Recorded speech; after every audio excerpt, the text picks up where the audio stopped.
watch the talking heads tell us the news of the day. We read the latest jaw-dropping headlines. We pick the channels and sites that slant towards our own beliefs. Bonjour à toutes et à tous, c'est Stan pour le site etidia.com. On va faire notre météo des marchés hebdomadaire. Météo des marchés après une semaine quand même qui a été assez cocasse à tout point de vue, une semaine où on attendait énormément de choses, et bien il s'est pratiquement rien passé. Si, il y a eu des événements et on comptait sur des événements pour caractériser le marché, et la situation reste quand même dans un statu quo assez fort, même si on va le voir, quelques mouvements sont passés ça et là. Alors on entame tout de suite notre météo des marchés par les principaux indices mondiaux. Donc je vais tout de suite sur mon TradingView. Alors sur les indices, le Nasdaq 100 sur lequel on est très focalisé. Alors tout de suite également en introduction, je me permets de rappeler que nous travaillons avec les outils Pro Indicators, Philippe Roux. On est très adepte de ces outils, de ces méthodes, on est très en ligne avec lui. Donc aujourd'hui on les affiche très clairement avec son accord. Donc si vous vous demandez ce que sont ces indicateurs là, eh bien voilà, ce sont les outils Pro Indicators. Vous pouvez visiter le site proindicators.com, le Twitter, le site web. Enfin, il y a moyen de retrouver ces outils qui sont bien entendu payants, mais on considère nous qu'il s'agit d'un outil, d'une série d'outils, d'une suite d'outils qui permettent quand même une analyse très intéressante des actions et pas que. Voilà. Alors sur l'indice Nasdaq 100, bon, clairement on est à nouveau en haut de contexte. Alors c'est une situation quand même assez incroyable puisque on s'est mis à vendre par là. Enfin les signaux n'ont pas manqué quand même sur toute cette trajectoire là, et vu quand même tout ça, et bien voilà, on était parti pour presque un double top. Ça va finalement être un triple top. Avec ceci d'inquiétant, c'est qu'on peut encore aller finalement, si on va par là, on peut encore aller beaucoup plus haut. On voit ici des résistances, ça peut aller encore très fort. Alors ça n'a pas vraiment, ça laisse songeur parce que vraiment c'est une situation qui est malsaine, qui n'est pas directionnelle. On n'a plus de tendance, on barbote complètement. On peut même faire ici un range. C'est une situation quand même qui est pas géniale. Je pense qu'ici, là fin mai, on avait de quoi redescendre très bas. Eh ben non, on repart à la hausse, malgré quand même un flot de news complètement dégueulasse, parce que ça n'arrête pas. Tous les jours il y a une mauvaise nouvelle, mais c'est pas grave, on continue. D'ailleurs, on a l'impression qu'il y a la prime à la mauvaise nouvelle, tant les choses sont dégradées. Donc sur le Nasdaq, voilà où on en est. Le Nasdaq total, alors là on est carrément sur des plus hauts. Sur le DAX, ici on est nouveau sur on n'est pas sur les plus hauts historiques du DAX, mais on est quand même, là on est revenu sur quelques hauteurs. On a encore des signaux baissiers. Voilà. Je ne rentrerai pas sur les détails de tous les indices, je voudrais juste qu'on s'arrête sur la Turquie, parce que la Turquie, eh bien, on est passé vendeur. On avait envisagé d'être acheteur ici dans l'hypothèse où ça allait un peu plus bas, mais là, on est revenu sur un plus haut.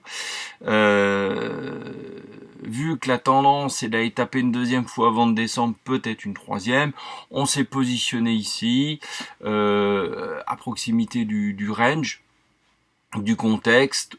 Vu la trajectoire, on se dit qu'on va aller ou ici, ou là. Donc voilà la petite trajectoire qu'on a pris récemment. Sur le Brésil, qu'on suit également de près, donc là on n'y est pas encore tout à fait. On l'a envisagé, mais là la situation est un peu différente. On attend d'aller peut-être un peu plus haut, peut-être de consolider un petit peu entre temps, donc on n'y est pas totalement là-dessus. Je zigzague tout de suite pour passer sur le S&P 500 quand même, qui est l'indice phare, celui qu'il faut regarder. Nous, on ne regarde pas le CAC 40, on regarde le S&P 500. C'est vraiment la direction mondiale de toutes les actions qu'on trouve ici. Là, on est sur un triple top. Est-ce que ça signifie que on va descendre très clairement vers le bas? Possible, très possible. Ou alors on va ranger bêtement par là. Donc là, je dirais quand même qu'il y a une forte probabilité de baisse. C'est pour ça que vous allez voir, on a conservé nos positions vendeuses. Alors sur le momentum, là on a une divergence, on n'a pas un signal extrêmement fort. On était bull, on est divergent. Bon, voilà. Devrait concrétiser logiquement une baisse par ce biais-là. Voilà, alors sans transition, on est passé sur la liste en trading, on part de mots dans tous les sens. Donc on en a déjà parlé, la Turquie, on est entré dedans. La Chine 50, là on est sorti de position, certains sont rentrés, où on en est là-dessus? Eh bien, elle nous a pris un petit peu dans le mauvais sens. Nous, on était parti pour aller par là. Eh bien, un changement complètement de scénario, puisque mince, alors ça veut pas. Alors, ça ne veut pas. Donc, on abandonne ce scénario-là puisqu'on est allé chercher les plus hauts. Et là, difficile de se prononcer parce qu'on peut très bien aller nager ici. Donc, dans le doute, on va plutôt à rien faire et attendre de voir où on part et d'avoir clairement des signaux plus corrects. Hein, parce que là, en bas, sur le momentum, pareil, on n'avait rien de particulier. Alors, on entame tout de suite avec nos actions. Donc, Apple, on reste toujours à la vente. On est légèrement perdant. On va relever le truc parce que si on va chercher des plus hauts, on peut même s'autoriser des pertes latentes pour l'instant. C'est pas bien grave. De toute façon, Apple, je vous rappelle que la descente était quand même très forte. La descente ici a été quand même substantielle entre temps. Hein. On peut pas dire qu'on ait fait du surplace. Hein. Moins 20, c'est pas du surplace. Donc là, à voir, soit on cale ici, soit on cale plus haut. En tout cas, on se reprendra nos moins 20. Je pense qu'on est pas mal rentré sur Apple. Hein. Il n'y a pas de difficulté majeure. On reste vendeur. Le momentum, ici, n'indique encore rien. Donc, probable que ça remonte. Automatic Data Processing, donc ça on est sur de la techno américaine. On est rentré plus bas, pour l'instant on a un peu tort, c'est un peu inquiétant, je vous le cache pas, parce que on remonte sur des plus hauts. Donc à un moment donné, soit on va buter sur le haut de range ici et il y a une réaction, ou alors on va larguer des pertes parce que quand même c'est un schéma qui est un peu inquiétant, quoi. Ou on allège ou on prend carrément la perte. PayPal là-dessus, c'est un dossier où nous sommes en difficulté et pourtant là il y a quand même des signaux. On a allégé, personnellement j'ai allégé cette semaine la position de moitié, perte pour moitié. On va encore patienter un tout petit peu, mais ça va peut-être pas durer. Vous remarquerez que la séance où il y a eu le lancement du Libra, donc cette fameuse crypto où PayPal, je crois, est impliqué avec Facebook, la séance était négative. Donc peut-être qu'il y avait, un effet spéculation par rapport à ça. Idem sur Visa, on avait du mal à contenir. Visa, on est sorti en perte aussi. Il y aura peut-être un retour. En tout cas, on le garde à l'œil. C'est mal barré. Adobe, Adobe nous l'a fait dans le mauvais sens. Là-dessus, on a pris des pertes partielles en violet. Donc il y a eu un break haussier. Alors, faut pas le prendre, je pense, au pied de la lettre, parce qu'en bas, on est quand même haut dans le momentum. Ici, il y a quand même, ça commence à devenir beer, donc je pense qu'on est peut-être dans une phase d'excès. CRM Salesforce. Alors, là-dessus, on est plutôt en range. On est sorti vers le bas, puis on est reparti vers le haut. Là, c'est pas très probant, hein. Vraiment, la tension est forte entre bear et bull. Là, je dirais même, bon, on a quand même une belle résistance, hein, qui se matérialise ici. Bon, on maintient la position, elle essaye. Je pense que ça va se dénouer vers le sud, un petit peu à la manière de ce qui s'est passé au dernier trimestre, même semestre, je crois. Non, trimestre dernier, enfin trimestre 2018. Voilà. Donc CRM, on reste confiant. Microsoft, même schéma que PayPal, on a des plus hauts qui deviennent inquiétants et presque insupportables sur la position. Je pense qu'on va prendre des pertes. Personnellement, j'ai allégé de moitié. Amazon, alors là, on est à un carrefour. Là, il y a l'oblique. On tape dessus. La dernière séance négative de peu, hein, donc c'est pas hyper probant. Il y a de fortes chances quand même qu'on se retourne, mais si on franchit ça, ça peut faire un breakout. Dans ce cas-là, sans concession, on dégage de la valeur. AMD se comporte plutôt pas mal. Là-dessus, on est personnellement, je suis en turbo, d'autres sont en CFD. AMD se comporte plutôt pas mal, donc disons voir que le plus haut a été matérialisé et on redescend. Là, il y a quand même une zone assez difficile à franchir. On le voit bien, il y avait un retour à suivre, mais pour l'instant, on est plutôt en bonne position. Cisco est allé rechercher les plus hauts, les a dépassés, mais vous avez quand même une mèche haute, donc on reste en position attentive sur le sujet. Pareil, si on remonte, si on fait un breakout, on dégage. Tesla. Alors Tesla, là-dessus, je vous rappelle ce qu'on avait dit lors des dernières vidéos.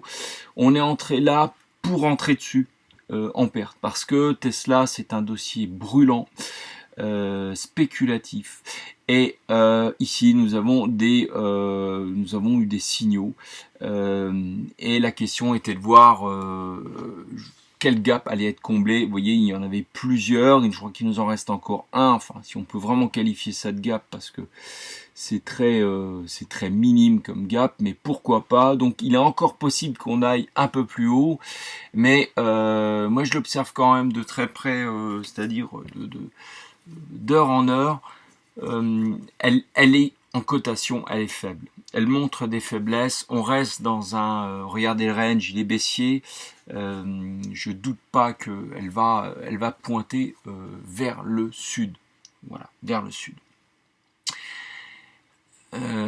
Ensuite, on va attaquer. Alors, je vais passer pêle-mêle sur nos petites valeurs françaises. Donc, je vous rappelle qu'on est plutôt dans des PEA. Pour ces valeurs-là, je crois qu'elles sont toutes éligibles au PEA, si même mes souvenirs sont bons. Donc, Boiron, là, on barbote dans un range. Et là, on a eu quand même une sale clôture sur Boiron vendredi, hier. Donc deux solutions, ça va être très binaire et on va tout de suite prendre une décision là-dessus. Soit on rebondit fort et on barbote dans le range, soit on rebondit fort, on dépasse, on vient rechercher un haut de range, c'est-à-dire plutôt là, ou alors carrément on casse. Et bien là, si on casse, on sort. Voilà. Boiron dans un contexte boursier où les technos seraient massacrés, c'est pas forcément une mauvaise idée. On est quand même, je dézoome, on est quand même sur un plus bas, et je dirais même un très bas, un très bas. Donc on maintient notre probabilité de hausse. Technicolor, alors là pareil, un dossier extrêmement difficile, on est sur les plus bas, donc on barbote, la réaction pareil va être très binaire, hein. Soit on renfonce le truc, on dégage, soit on booste vers le haut. Worldline, donc là on est sorti cette semaine de manière un peu préventive là-dessus, je crois qu'on est un peu sorti là, d'autres sont restés jusqu'au stop loss. elle n'a pas respecté l'idée de base qui consistait à revenir. Donc on est en excès de contexte, donc à voir comment vous voulez gérer votre risque. Je pense qu'on peut la maintenir baissière, ça dépend où vous en êtes dans votre gestion de portefeuille. Les probabilités se resserrent, mais quand même le momentum devient ici négatif. Donc pourquoi ne pas revenir dessus? Moi je dirais qu'un comment dirais-je, 2-3 bougies baissières tranquilles, ce serait intéressant pour revenir dessus. Alstom, eh bien Alstom là pareil, mais ça a l'air un peu plus net sur Alstom quand même. Là on a une clôture à moins 1,24 sur une séance. On a barboté toute la semaine, c'était profondément ennuyeux Alstom. Bon, je vais dire gré, je l'avais prise en short parce que bon, on avait dépassé un plus haut, on était au-dessus du contexte, en haut de range, donc il y avait toutes les chances à voir. À voir, ça a l'air plutôt bien parti sur ce coup-là. Voilà, je vais terminer avec la liste en trading. On va passer sur les matières premières. En général, matières premières, il y a eu de la secousse, alors là il y a des choses à dire fin de semaine. Donc le gold, je vais m'arrêter sur le gold, on n'est pas entré sur le gold parce que je vous rappelle que pour nous on cherche plutôt des gains substantiels, au moins des 5 à 10%.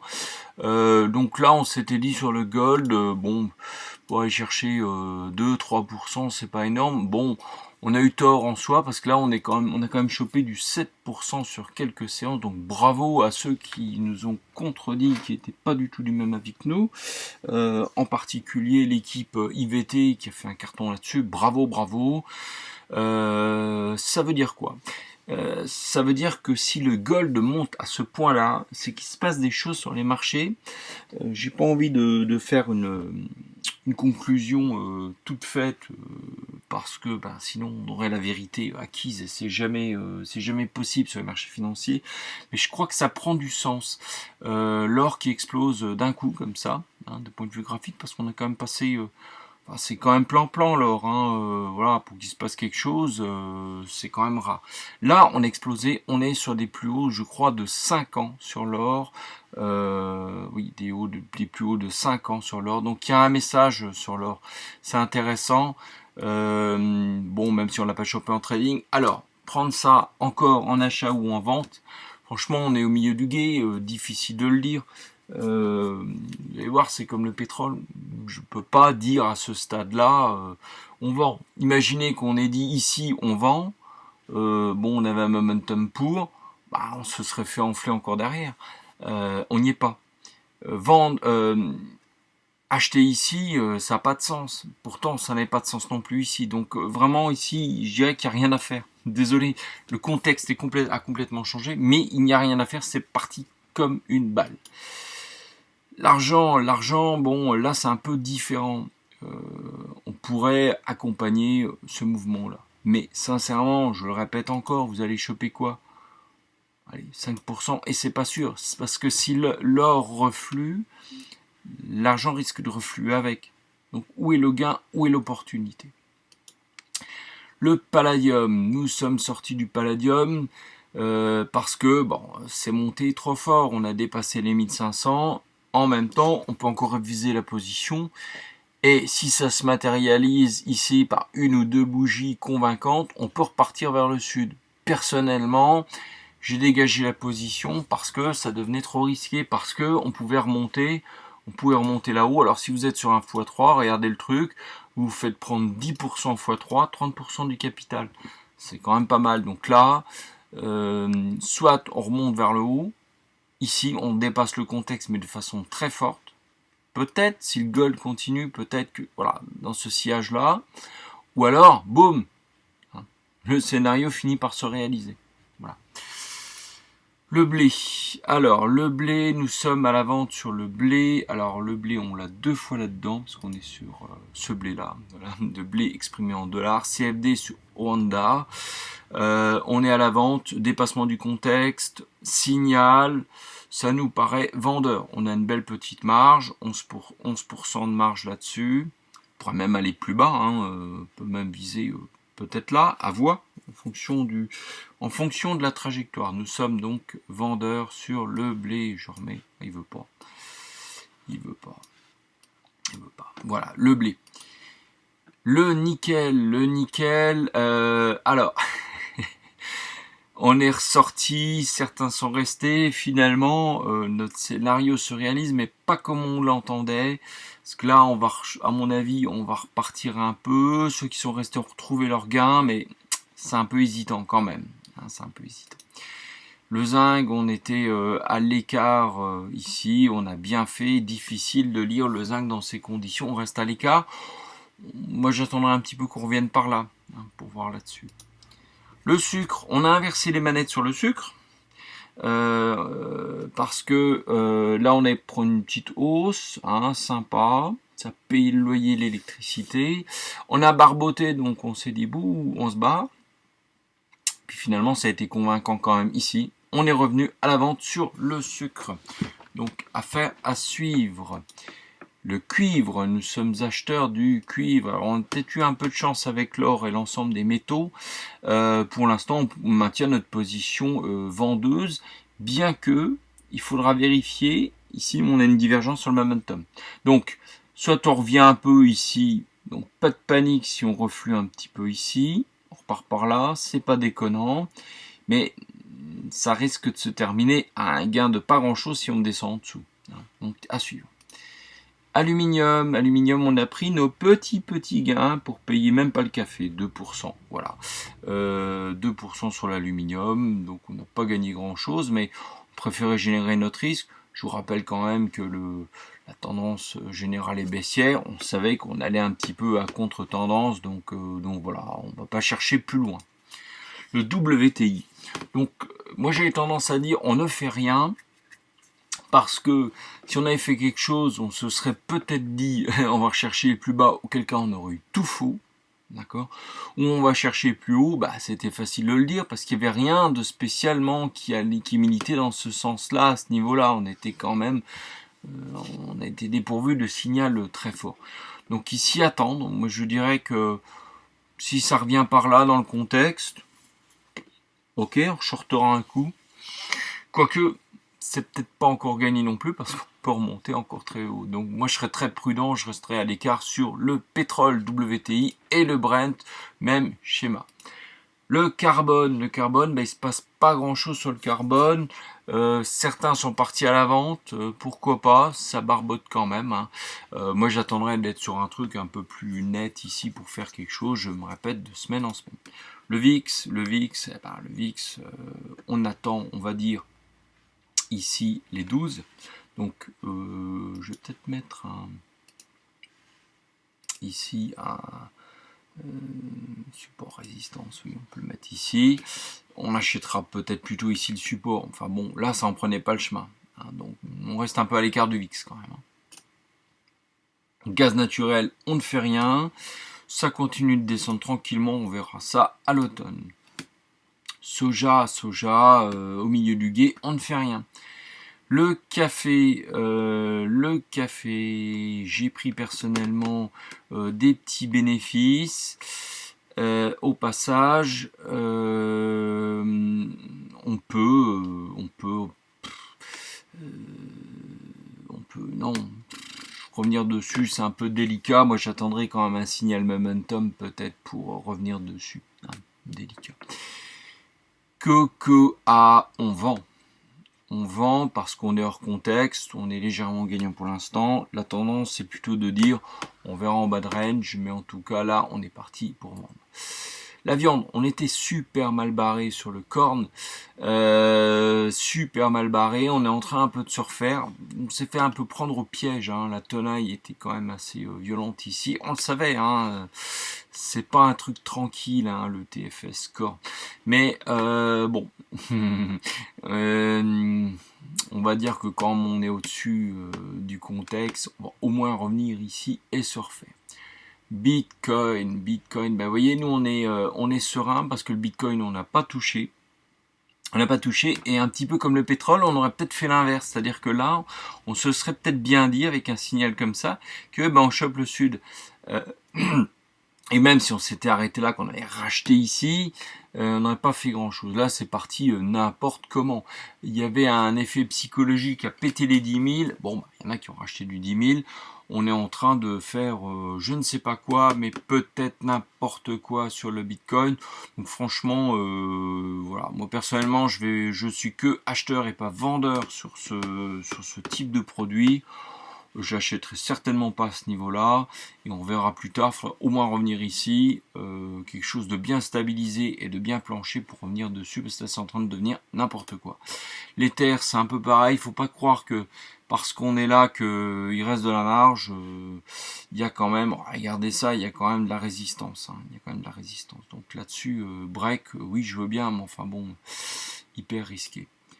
Le maigre américain. Bon, on n'est pas en bas. Moi ici, j'achète pas au milieu du gué. Donc non. Coton. Alors, certains l'ont acheté, d'autres pas.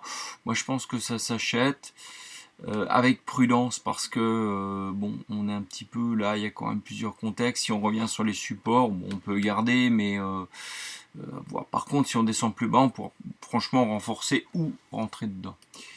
L'uranium, l'uranium ça va un peu mieux cette semaine. Je ne le suis pas personnellement, vous êtes plusieurs dessus et dans l'équipe aussi. Voilà, l'uranium, vous commencez à être récompensé de votre résultat, c'est sympa. L'argent, on en a déjà parlé. Le blé, on en a déjà parlé. Sur d'autres trucs, je reviendrai un peu plus. Le cuivre, on en a parlé. Là-dessus, on est en valeur SS sur CMC Market. Le soja, alors le soja, on avait fait un truc là-dessus. Non, ça avait capitulé le soja. Mais on pourrait vendre du soja, pourquoi pas. Le soja ici, contrat à terme soja, pourquoi pas. Et en fait, il nous reste le riz. Le riz, ça se vend, le riz. Hein, voilà, boum, intéressant. Pas de gros gains pour l'instant, mais on est toujours à la vente. Pardon, excusez-moi.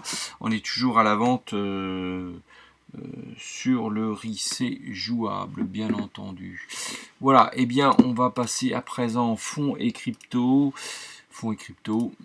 Crypto, on en a parlé, j'en reviens pas dessus. On va réorganiser nos listes. Hein. Je pense qu'effectivement, c'est un peu brouillon. On se développe un peu de façon anarchique. On va mettre de l'ordre. Promis. Les banques, on a un signal vendeur là-dessus. Je vois pas trop ce qu'il y a de faire. Ça touche pas une extrémité. Moi, je n'y entrerai pas. Biotech. Non, là aussi, il n'y a pas grand chose à faire. Blockchain, peut-être déjà un peu plus. À la vente, par exemple. Mais il faudrait peut-être attendre un signal un peu plus fort. Carbone, on en a parlé. Les pharmaceutiques. Les pharmaceutiques, il y a des choses à faire sur les pharmaceutiques. Je crois qu'on s'était déjà un petit peu lancé à la vente. Je pense que DRG, là, on pourrait... un petit truc de plus, donc peut-être que la semaine prochaine ou la semaine d'après, on rentrera dessus à la vente. Food.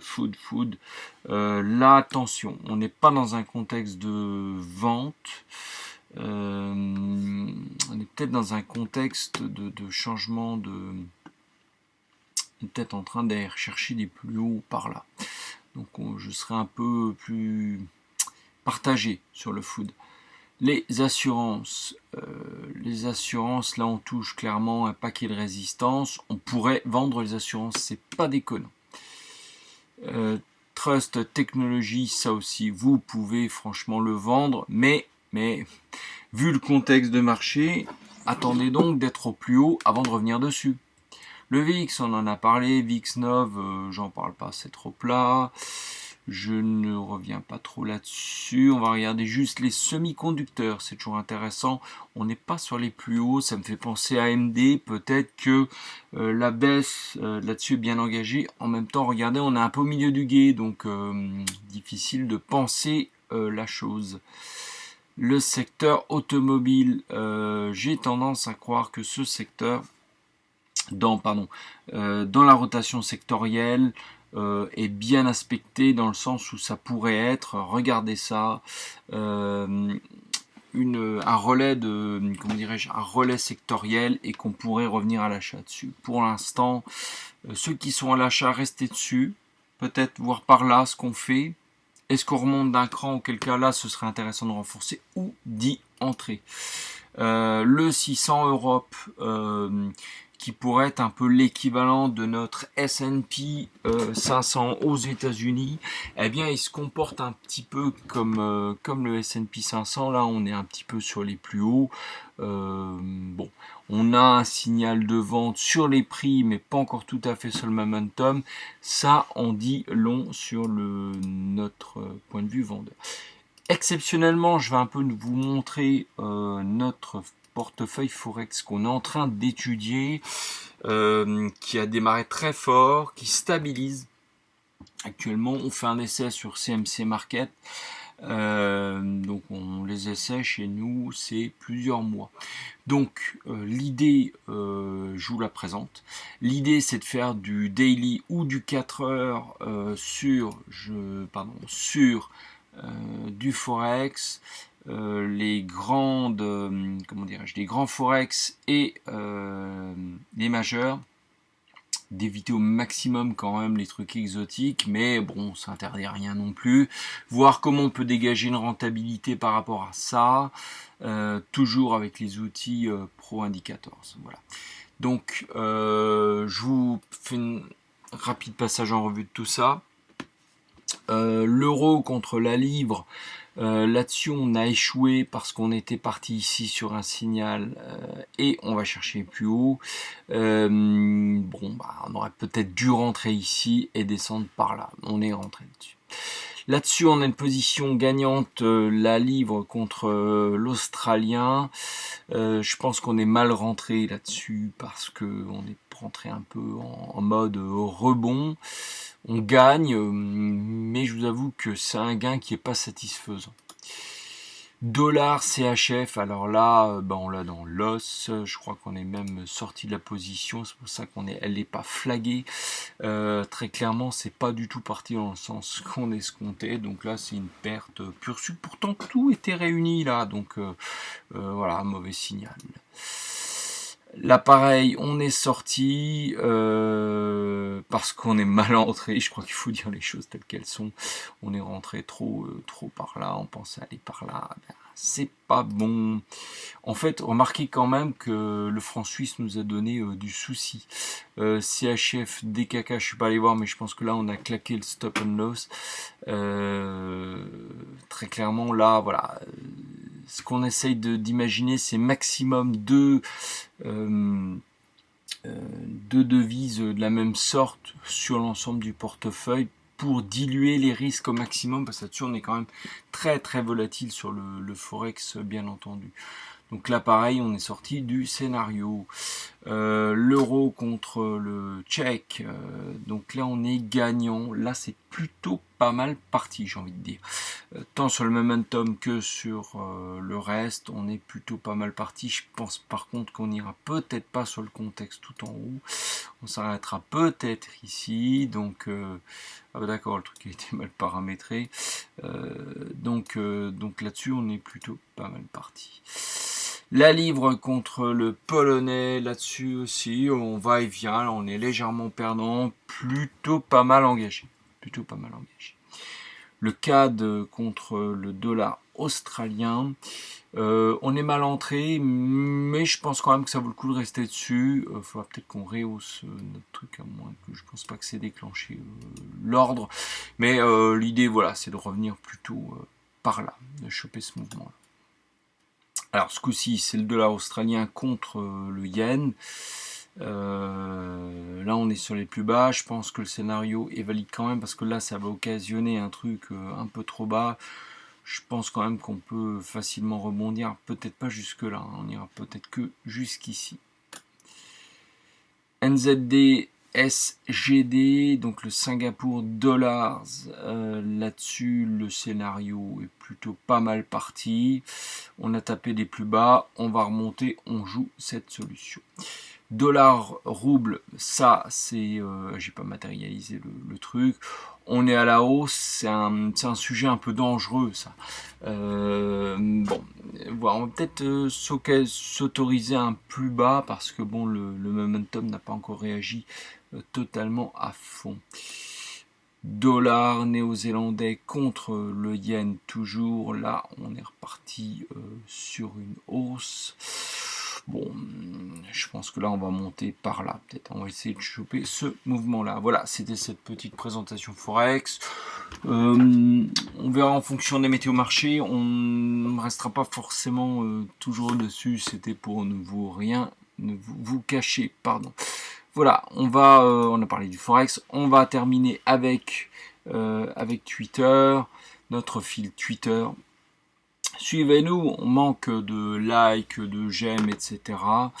En même temps, on débute, donc il n'y a pas énorme à montrer. Donc cette semaine, forte hausse du gold, ça on en a parlé. Taux négatif, j'ai pas parlé des taux, mais il est évident que tout le monde se pose la question de cette situation de taux négatif. Ne s'agit-il pas d'une formidable bulle et comment on va s'en sortir? J'ai pas la solution, mais ça interroge quand même la planète finance. Hein. Voilà. Alors Japon, Alexandre Baradez, que je vous recommence vraiment dessus parce que c'est une actualité intéressante et vraiment il tweet des choses fondamentales. Donc voilà. PMI inférieur à 50 une nouvelle fois. Le Japon, un des grands pays, des plus grands pays au monde du point de vue finance et du point de vue industrie, c'est pas bon, les nouvelles sont mauvaises et on continue dans la joie et la bonne humeur comme si rien n'était. Il y a un côté tout faux là-dedans. Voilà, donc on avait notre remarque en dessous. Souvent ça pète sur un détail, mais lequel? Voilà, c'est que on a passé la semaine à se dire ça va être la fête, ça va être ci, ça va être ça, les permis de construire. Non, en fait, il s'est rien passé. À chaque mauvaise nouvelle, on est content, on continue, voilà, on continue. Hein. Regardez par exemple ces banques centrales, Powell en janvier, vous allez voir ce que vous allez voir ce, voilà, 19 juin plus de la moitié d'anticipe, voilà, d'accord, et on s'enterre dans un mensonge depuis le début de l'année, enfin, c'est incroyable mais vrai, hein, quand ça va dégainer, ça va péter, il va y avoir une perte de confiance sur l'ensemble des marchés qui va être assez incroyable. Voilà. Le retournement sera violent. Pareil, il y a un petit graphique qui illustre aussi pas mal la situation. Un petit trait d'humour entre-temps sur la Fed. Oui, d'accord, ça souffle. Et puis après, au lieu d'avoir la tempête, vous avez à nouveau le beau temps. Vous avez une situation météo assez incroyable. Le palladium, on en a parlé. On s'est barré, on cherchait un short, on l'a pas eu. On repart chercher les plus hauts. Tesla, ça peut... Des fois on s'amuse parce que franchement, des fois il n'y a que ça à faire, hein, de s'amuser. Donc Tesla, je regardais les résultats sur 10 ans. Ces 2 dernières années sont catastrophiques à tout point de vue résultat, point de vue industriel, point de vue graphique. Il y a quelque chose qui ne va pas. On range. On sort légèrement vers le bas, mais je pense que c'est très très loin d'être terminé cette histoire de Tesla. Alors là maintenant, il s'emporte à nouveau, Musk, mais c'est pas la première fois qu'il s'emporte. D'ailleurs, il a été interdit de tweet, il y a eu des histoires avec les autorités américaines de bourse. Bon, voilà. PayPal, on en a parlé, l'effet Libra. Voilà. Encore un petit mot, un petit trait d'humour, si vous me permettez. La chute est proche. Quand ça va casser la chute, ça va pas être... voilà, les derniers excès. Donc, point d'interrogation, parce que quand vous voyez les graphiques, on remet une couche. Donc, pas interdit qu'on soit encore fortement aussi la semaine prochaine. Hein. Les raisons de perdre en bourse, voilà. Pratique. Quand Powell fait grimper les indicieuses de 20% en 4 mois, pas de souci par contre. Voilà. Donc tout se paye en bourse. Hein. Si vous avez un peu d'expérience, si vous regardez les marchés sur 20 ans par exemple, 20 ans c'est pas mal parce que ça nous ramène en 99. Moi j'ai commencé les marchés il y a un peu plus de 20 ans. Regardez ce que ça donne à chaque fois qu'il y a une bulle, ça se termine toujours très très mal et on est dans cette situation là. Voilà. Le Libra, l'inflation, oui. Alors le Libra et d'une manière générale, les crypto-monnaies pourraient devenir, je parle hors contexte de marché, le nouvel or du 21e siècle. Ça pourrait être quand même, je veux dire, une nouvelle conception de la monnaie. Je vous dis pas qu'il faut acheter du Bitcoin ou de l'Ethereum, hein. Vous rembobinez la vidéo un petit peu plus loin, c'est pas du tout ce que j'ai voulu vous dire. Tesla, donc ça je vous en avais parlé aussi, je pense que on reste fortement baissier, mais il se peut qu'on ait des coûts à la hausse. Voilà. Croissance des bénéfices attendue à moins 2,5% year to year au deuxième trimestre, secteur tech attendu à moins 12,6%. Voilà. AMD, je vous avais dit que je mettais un peu plus nos prises de position, enfin mes prises de position et celles de l'équipe Etidia. Je l'ai fait un peu plus, j'ai pas fait totalement. Promis, je ferai un peu plus la semaine prochaine si on prend des positions. Barades qui nous met un graphique très intéressant sur Apple. On est bien sûr à la vente.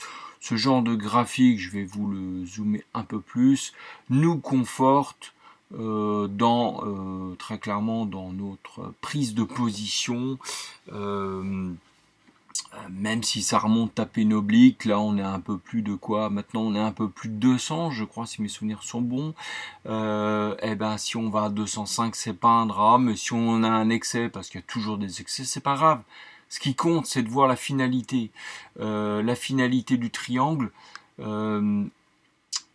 Sortir par là, ça m'étonnerait quand même.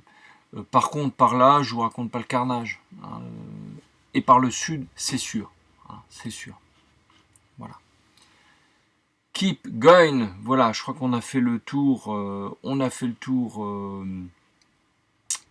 tour de Twitter pour cette semaine. On réaménagera peut-être notre météo des marchés. Vous êtes quelques-uns à nous suivre. N'hésitez pas à vous abonner. On va essayer d'améliorer la pertinence de la vidéo. On va essayer encore d'améliorer la pertinence de notre Twitter, la pertinence de l'ensemble. Sur le site etidia.com, vous avez une actualité sélectionnée. Je mettrai encore quelques valeurs, mais on ne va pas mettre pour mettre. Je pense que il y en a assez. On s'est engagé à faire 2 valeurs par semaine. Bon, on peut rompre cet engagement dans la mesure où on ne va pas prendre une position pour prendre une position. Donc, en fonction des opportunités, on vous mettra ce qu'on fait sur le site et sur Twitter. Voilà, j'en ai terminé avec cette météo des marchés. C'était Stan pour le site etidia.com. Je vous souhaite une très belle semaine. À bientôt.